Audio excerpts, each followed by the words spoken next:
Hello dear student, good morning to all of you. आज का जो टॉपिक है वो काफ़ी इंटरेस्टिंग है, लेकिन इस टॉपिक को लास्ट के जो टॉपिक थे कंपैरिजन उससे भी करेंगे और कुछ जानने की कोशिश करेंगे। अब तक जो भी चीज़ हम लोगों ने मेटल्स नॉन मेटल्स के बारे में रिएक्शन पढ़ा था उसको देखते हुए, ठीक है। पहले मैं बता दूं कि लास्ट वीडियो में हम लोगों ने क्या पढ़ा था, थोड़ा सा रिमाइंड कर लीजिए। लास्ट वीडियो में आपने एक्टिविटी सीरीज पढ़ा था, सक्रियता श्रेणी के बारे में पढ़ा था और उसमें देखा था कि मेटल्स की जो सक्रियता है कैसे बढ़ती है कैसे घटती है, कौन सा मेटल किसको डिस्प्लेस कर सकता है, कौन सा मेटल किसको डिस्प्लेस नहीं कर सकता, ये बारे में भी आपने जाना है। कैसे हाइड्रोजन से कुछ मेटल सबसे ज़्यादा रिएक्टिव होता है, हाइड्रोजन को वाटर में से या कह लीजिए कि उसके एसिड में से डिस्प्लेस कर सकता है, कुछ मेटल नहीं कर पाता है, क्यों है, ये सारी चीज़ें हम लोगों ने बात किया था, ठीक है। आज एक टॉपिक हमारे पास है, बहुत ही इंटरेस्टिंग टॉपिक है और ये टॉपिक हमारे पास क्या है, धातुएं व अधातुएं कैसे अभिक्रिया करती है। How do metals and non metals react, कैसे धातुएं और अधातुएं एक दूसरे के साथ में अभिक्रिया करती है। तो इसको बताने से पहले मैं 9th क्लास में जो आपने इंटरेस्टिंग टॉपिक एक चैप्टर पढ़ा था कि केमिकल बॉन्डिंग, और केमिकल बॉन्डिंग में आपने ये चीज़ पढ़ा था, एक आयनिक बॉन्ड आया था, आपको याद करिए। और आयनिक बॉन्ड कैसे बनता था, इलेक्ट्रॉन के ट्रांसफर से बनता था। इस चीज़ को आपने देखा होगा। आप जानते हैं जितने भी हमारे पास कंपाउंड बनते हैं वो कंपाउंड कैसे बनते हैं, चाहे वो कोई भी एलिमेंट्स हो, वो इनर्ट गैस कॉन्फ़िगरेशन फाइंड करना चाहता है। इनर्ट गैस कॉन्फ़िगरेशन मतलब अक्रिय गैस का विन्यास प्राप्त करना चाहता है। क्यों प्राप्त करना चाहता है, क्योंकि जो अक्रिय गैस हमारे पास होते हैं वो स्टेबल माना जाता है। स्टेबल मतलब वो अस्थाई माना जाता है। अस्थाई इसलिए माना जाता है क्योंकि वो किसी से अभिक्रिया नहीं करता है, किसी से इलेक्ट्रॉन लेने की जरूरत नहीं है, ना किसी को इलेक्ट्रॉन देने की जरूरत। अब उसी को देखते हुए जितने भी अक्रिय गैस को छोड़ करके जितने भी हमारे पास एलिमेंट्स होते हैं, या तो इलेक्ट्रॉन को गेन करेगा या इलेक्ट्रॉन को लॉस करेगा, और जैसा स्ट्रक्चर अक्रिय गैस का है वैसा ही स्ट्रक्चर फाइंड करने की कोशिश करेगा। जैसी संरचना अक्रिय गैस का होता है वैसी ही संरचना फाइंड करने की कोशिश करता है। ओके, अब समझते हैं कि ऐसा क्या होता है। हमने एक चीज और भी आपको बताया था, इसी चैप्टर में बताया था, मेटल्स की जो डिफिनीशन इलेक्ट्रॉनिक कॉन्सेप्ट देकर के बताया था, नॉन मेटल की जो डिफिनीशन इलेक्ट्रॉनिक कॉन्सेप्ट देकर के बताया था। उसमें मैंने ये चीज कहा था कि मेटल्स के पास एक टेंडेंसी होती है, metals have a tendency to donate electron from their outer most shell to get positive charge. Metals अपने बाहरी कोश से इलेक्ट्रॉनों को त्याग करके धन आयन बना लेता है।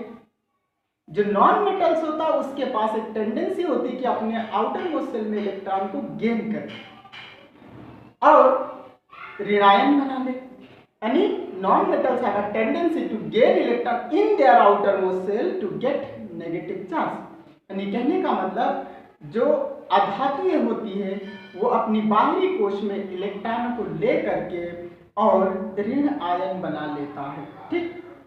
ऐसा क्यों होता है, क्योंकि नॉन मेटल्स जितने भी हैं, एक चीज और मैं आपको बता दूं, वो अपने बाहरी कोश में जो इलेक्ट्रॉन होते हैं वो 4, 5, 6, 7, 8 अगर किसी के बाहरी कोश में इलेक्ट्रॉनिक कॉन्फ़िगरेशन करने के बाद इलेक्ट्रॉन आपको दिखाई देता है तो समझ जाइएगा कि वो आपका क्या है, नॉन मेटल से धातु है।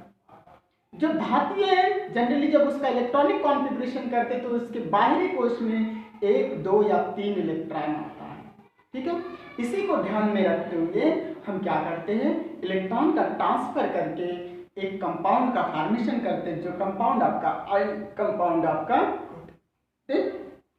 अब थोड़ा सा मैं आपको बताना चाहूँगा, रिमाइंड कराना चाहूँगा, क्योंकि इसमें पूरे ये हाई स्कूल पढ़ रहे तो डेफिनेटली आपको फुल नॉलेज होनी चाहिए, जो 9th की चीज़ें वो भी आनी चाहिए, तभी जाकर के हम रिएक्शन या कैसे एक कंपाउंड का फॉर्मेशन होता है उन सारी चीज़ों को पढ़ सकते हैं। हम समझने की कोशिश करते हैं, हम कुछ इनर्ट गैसेस लेते हैं, इनर्ट गैसेस, और इनर्ट गैसेस में आपने हीलियम को लिया, नियॉन को लिया, आर्गन को लिया, इसका एटॉमिक नंबर 2, इसका 10 और इसका 18 होता है। आपके पास पता है helium, neon, argon, krypton, xenon, radon et cetera आपके पास होते हैं। जो हीलियम, मैंने यहाँ पे कुछ इनर्ट गैस लिए, सिर्फ 3 इनर्ट गैस लिया और इसको दिखाने की कोशिश कर रहे हैं इलेक्ट्रॉनिक कॉन्फ़िगरेशन दे करके।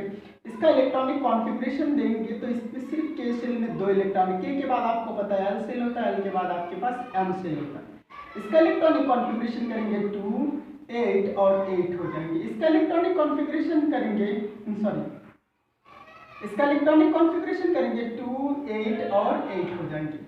इस तरीके से आप देख रहे हैं जो एल सेल है नियान के केस में उसमें 8 इलेक्ट्रॉन है, जो आर्गन के केस में एन सेल में बाहरी कोश में कितने इलेक्ट्रॉन है, 8 सेल है, ओ सॉरी 8 इलेक्ट्रॉन है। अब ये यानी कहने का मतलब जब भी इनर्ट गैस का हम इलेक्ट्रॉनिक कॉन्फ़िगरेशन करते हैं तो पाते हैं कि इसका जो बाहरी कोश है उसमें हमेशा 8 इलेक्ट्रॉन होते हैं, सिर्फ हीलियम को छोड़ करके। यानी इसका जो ऑक्टेट होता है, ऑक्टेट वो कंप्लीट होता है, किसका, इनर्ट गैस का। हीलियम को छोड़ करके मैं हमेशा, हीलियम के पास डबलेट होता है, इसके लिए हम क्या वर्ड यूज करते हैं, द्वितीयक बोलते हैं या डबलेट बोलते हैं, ठीक है। हीलियम का डबलेट कंप्लीट होता है और यही स्ट्रक्चर लिथियम को छोड़ करके बाकी जितने एलिमेंट्स है सब इसी स्ट्रक्चर को फाइंड करना चाहता है। ओके, आप समझते हैं। कुछ हम मेटल्स का करेंगे और कुछ नॉन मेटल्स का करेंगे। अगर हम इसी के अकॉर्डिंग सोडियम, मैग्नीशियम, एल्युमिनियम इन सब का इलेक्ट्रॉनिक कॉन्फ़िगरेशन करें, सोडियम जिसका 11 होता है, मैग्नीशियम जिसका 12 होता है और एल्युमिनियम जिसका 13 होता है एटॉमिक नंबर, अगर इसका इलेक्ट्रॉनिक कॉन्फ़िगरेशन करें तो हम पाते हैं कि 2, 8 और 1 इलेक्ट्रॉन, इसमें 2, 8 और 2 इलेक्ट्रॉन, 2, 8 एंड 3 इलेक्ट्रॉन इसके आउटर में। तो हमने पाया कि इसका के सेल, एल सेल और एम सेल, इसका जो एम सेल है ये इनकम्प्लीट है। या तो इसको क्या चाहिए कि अपना अष्टक कंप्लीट करने के लिए यानी इसके जैसे स्ट्रक्चर बनाने के लिए 7 इलेक्ट्रॉन और ये एक्सेप्ट करे, ये 6 इलेक्ट्रॉन को एक्सेप्ट करे और ये 5 इलेक्ट्रॉन को एक्सेप्ट करे और इसके जैसे 8 इलेक्ट्रॉन बना ले लास्ट में। लेकिन बेटर ये होगा, बेहतर ये होगा कि ये 7 इलेक्ट्रॉन ग्रहण करने के कंपैरिजन में ये 1 इलेक्ट्रॉन को गायब कर दे, ये 2 इलेक्ट्रॉनों को डोनेट कर दे, ये 3 इलेक्ट्रॉनों को अपनी बाहरी कक्ष से निकाल दे। तो इस तरीके से इसका जो एल सेल होगा वो कंप्लीट होगा और जो एल सेल कंप्लीट होगा वो किसका स्ट्रक्चर बन जाएगा, आर्नियन का स्ट्रक्चर बन जाएगा इस तरीके से स्ट्रक्चर। और जब इस तरीके से स्ट्रक्चर बन जाएगा तो इसे हम क्या मानेंगे, स्टेबल मानेंगे, हो जाएगा। तो इसका मतलब ये मेटल की जो आपने इलेक्ट्रॉनिक कॉन्सेप्ट दिया था उसके अकॉर्डिंग अगर सोडियम अपनी बाहरी कक्ष से, सोडियम जिसका 11 होता है और इसका 2, 8 और 1 होता है इलेक्ट्रॉन, तो बाहरी कक्ष से क्या करे, इलेक्ट्रॉनों को त्याग दे और ये बना ले सोडियम प्लस और 1 इलेक्ट्रॉनों को बाहर कर दे, तो इसके इलेक्ट्रॉनिक कॉन्फ़िगरेशन 2, 8 रह जाएगा। इस तरीके से जब मैग्नीशियम होगा, ये इसके 12 होते हैं, पता है इसका इलेक्ट्रॉनिक कॉन्फ़िगरेशन आपके होते कितने, 2, 8 एंड 2 होता है। ये अपनी बाहरी कोश से फिर 2 इलेक्ट्रॉनों को त्यागे तो सर इसमें हो जाएगा मैग्नीशियम के ऊपर आ जाएगा +2 चार्ज और इस समय इसका इलेक्ट्रॉनिक कॉन्फ़िगरेशन 2 और 8 रह जाएगा और 2 इलेक्ट्रॉनों को ये त्याग देगा। इसका मतलब ये स्ट्रक्चर या और ये स्ट्रक्चर को देखिए, इस स्ट्रक्चर ये इसके जैसे हैं, इसका ये स्ट्रक्चर इसके जैसे है। ओके, इसी तरीके से एल्युमिनियम है जिसका 13 होता है, 2, 8 और 3 होता है। जब ये डोनेट करेगा 3 इलेक्ट्रॉन को तो एल्युमिनियम के ऊपर आ जाएगा +3 चार्ज और +3 इलेक्ट्रॉन ये डोनेट कर चुका है और इसके इलेक्ट्रॉनिक कॉन्फ़िगरेशन 2 और 8 हो जाएगा। राइट, ये भी इसके जैसे स्ट्रक्चर होंगे। इसका मतलब ये चीज जो है ये स्टेबल हो गया। अब अगर कोई नेगेटिव आयन इसके पास में आए तो उसके साथ में एक फोर्स के तहत, इलेक्ट्रोस्टैटिक फोर्स के तहत क्या हो जाता है, बॉन्डेड हो जाता है। अब कौन आएगा, जिसको इलेक्ट्रॉन चाहिए होगा, जिसको इलेक्ट्रॉन की नीड है। अब इलेक्ट्रॉन की नीड क्या है, किसको है, ये बात भी जान लेते हैं। अगर इस स्ट्रक्चर को हम एक बार मिटा दें और आपको समझाने की कोशिश करें नॉन मेटल के केस में, तो समझिए जब हम नॉन मेटल बोलते हैं, नॉन मेटल्स और इसका इलेक्ट्रॉनिक कॉन्फ़िगरेशंस करते हैं, जैसे आपके पास नाइट्रोजन होता है, ऑक्सीजन होता है, फ्लोरीन होता है, ओके, सल्फर होता है, कुछ ऐसे हमारे पास है। अगर ये चीज़ है, फास्फोरस होता है, यहाँ पे फास्फोरस कर दीजिए, सल्फर कर दीजिए, नाइट्रोजन का 7 होता है, ऑक्सीजन का 8 होता है, फ्लोरीन का 9 होता है, इसका 15 होता है, इसका 16 होता है एटॉमिक नंबर। और जब इसका इलेक्ट्रॉनिक कॉन्फ़िगरेशन करेंगे आप तो पाएंगे इसमें 2 और 5, इसका 2 एंड 6, इसका 2 7, इसका 2 8 एंड 5, इसका 2 8 एंड 6।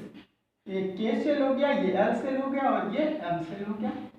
अब आप देखिए नाइट्रोजन को अपना ऑक्टेट कंप्लीट करने के लिए 3 इलेक्ट्रॉन चाहिए, इसको अपना ऑक्टेट कंप्लीट करने के लिए 2 इलेक्ट्रॉन चाहिए, इसको अपना ऑक्टेट कंप्लीट करने के लिए 1 इलेक्ट्रॉन चाहिए, फास्फोरस को फिर 3 चाहिए और सल्फर को फिर 2 इलेक्ट्रॉन चाहिए, सही कि नहीं। अब ये कंडीशन अगर आप जो यहाँ पे देख रहे हैं इसके अकॉर्डिंग ये होनी चाहिए कि ये 5 इलेक्ट्रॉन को डोनेट ना करके ये 3 इलेक्ट्रॉन को ग्रहण करके इनर्ट गैस कॉन्फ़िगरेशन फाइंड कर लेगा। अब नाइट्रोजन के केस में देखते हैं, नाइट्रोजन आपने 7 लिखा, 2 और 5 लिखा इलेक्ट्रॉनिक कॉन्फ़िगरेशन। अगर इसको 3 इलेक्ट्रॉन प्लस करके मिल जाए तो ये क्या बना लेगा, नाइट्रोजन -3 चार्ज आ जाएगा इसके ऊपर और ये हो जाएगा 2 8, लास्ट में कितने इलेक्ट्रॉन हो जाएंगे 2 और 8। ये स्ट्रक्चर फिर से कैसे नियॉन के जैसे बन गए। उसी तरीके से आप ऑक्सीजन को देख रहे हैं, ऑक्सीजन का 8 है, इलेक्ट्रॉनिक कॉन्फ़िगरेशन 2 और 6 है। जब ये 2 इलेक्ट्रॉनों को ग्रहण कर लेगा तो इसका जो इलेक्ट्रॉनिक कॉन्फ़िगरेशन होगा वो लास्ट में वो बन जाएगा आपका 2 8 हो जाएगा और इसके ऊपर -2 चार्ज आ जाएगा। इसी तरीके से सल्फर में भी 2 और फ्लोरीन में 1। तो हम समझ सकते हैं इस तरीके से कि कैसे हमारा ये स्ट्रक्चर बनता है। अब मैंने जब इतनी चीज बता दी आपको, अब आता है कि चलिए कोई एक स्ट्रक्चर, कोई एक एग्जांपल देख लेते। तो आइए एक एग्जांपल देखने की कोशिश करते हैं। आइए इसको मिटाते हैं, समझते हैं कि कैसे हमारा NaCl बनता है। NaCl, मैग्नीशियम क्लोराइड, ये कुछ हमारे पास धातु और अधातुओं से मिलकर के बना हुआ है। जब हम बात करते हैं NaCl की और जब बात करते हैं हम MgCl2 की, MgCl2, तो इसमें सोडियम और मैग्नीशियम आपके मेटल्स है, जबकि क्लोरीन और क्लोरीन आपके पास क्या है, नॉन मेटल्स है। कैसे समझते हैं, अभी सोडियम का इलेक्ट्रॉनिक कॉन्फ़िगरेशन आपने किया था 11 का और पाया था 2 8 और फिर 1। और इसी तरीके से जब सोडियम अपनी बाहरी कोश से एक इलेक्ट्रॉन को त्यागेगा तो सोडियम के जो इलेक्ट्रॉनिक कॉन्फ़िगरेशन होंगे +1 आ जाएंगे इस पे, आपको पता है। लेकिन इसके लिए आपको क्या करिए, डोनेट करते हुए दिखाइए। जब सोडियम एक इलेक्ट्रॉन को डोनेट करेगा तो Na पॉजिटिव और +1 इलेक्ट्रॉन इस तरीके से होंगे। अब इसके पास 2 और 8 हो जाएंगे। इसी तरीके से जब क्लोरीन की बात करते हैं तो क्लोरीन का 17 होता है, इसका इलेक्ट्रॉन 2 8 और 7 होता है। इसको एक इलेक्ट्रॉन चाहिए तो यही जो क्लोरीन है +1 इलेक्ट्रॉन इस तरीके से ले ले और ये क्या बना दे, क्लोराइड आयन बना दे। क्लोराइड आयन बनाएगा तो इसके आउटर मोस्ट सेल में इलेक्ट्रॉन जो होंगे 2 8 8 18 8 होंगे, जो आर्गन के जैसे होंगे, जिसका इलेक्ट्रॉनिक कॉन्फ़िगरेशन, जिसका एटॉमिक नंबर 18 होता है। अब हम समझ सकते हैं इस चीज को यहाँ से देख करके कि अगर ये इलेक्ट्रॉन ट्रांसफर कर दिया जाए इसको तो इस तरीके से क्या कर सकता है, स्ट्रक्चर ये फाइंड कर सकता है। जब इस तरीके से स्ट्रक्चर फाइंड करेगा इसको हम कैसे दिखाएंगे, हमेशा आउटर मोस्ट सेल को दिखाएंगे। तो आइए, लेविस स्ट्रक्चर एक होता है सोडियम और इसके आउटर मोस्ट सेल में एक इलेक्ट्रॉन है, ये ट्रांसफर होना है तो इसको चाहे डॉट से दिखा दीजिए चाहे क्रॉस से दिखा दीजिए और प्लस करके आप लिखिए क्लोरीन। क्लोरीन के बाहरी कक्ष में 7 इलेक्ट्रॉन है, 7 इलेक्ट्रॉन को आप इस तरीके से डिनोट कर सकते हैं। आप देखिए 2 2 4 2 6 7 इलेक्ट्रॉन है। अब ये इलेक्ट्रॉन ये त्यागेगा और इस तरह स्ट्रक्चर बना लेगा, इस इलेक्ट्रॉन को ये ले लेगा और इस तरह से स्ट्रक्चर बनाएगा। तो इसके ऊपर आ जाएगा पॉजिटिव चार्ज और इसके ऊपर आ जाएगा नेगेटिव चार्ज, और पॉजिटिव और नेगेटिव चार्ज के बीच में एक फोर्स ऑफ अट्रैक्शन काम करेगा, एक इलेक्ट्रोस्टैटिक फोर्स काम करेगा जो एक दूसरे को बाइंड अप करके रखेगा। और जब बाइंड अप करके रखेगा तो इसको हम ऐसे दिखाएंगे, यहाँ पे Na पॉजिटिव और स्क्वायर ब्रैकेट में आप Cl दिखाएंगे और उसके इलेक्ट्रॉनों को आप इस तरीके से दिखाएंगे, इस तरीके से। ये बात समझ पा रहे? और क्लोरीन के ऊपर क्या है, एक नेगेटिव चार्ज है, तो उस नेगेटिव चार्ज को भी आप रिप्रेजेंट करेंगे, चाहे अंदर रिप्रेजेंट करिए चाहे बाहर रिप्रेजेंट करिए, इस तरीके से। ओके, बात समझ में आ रहा है, इस तरीके से, क्लियर।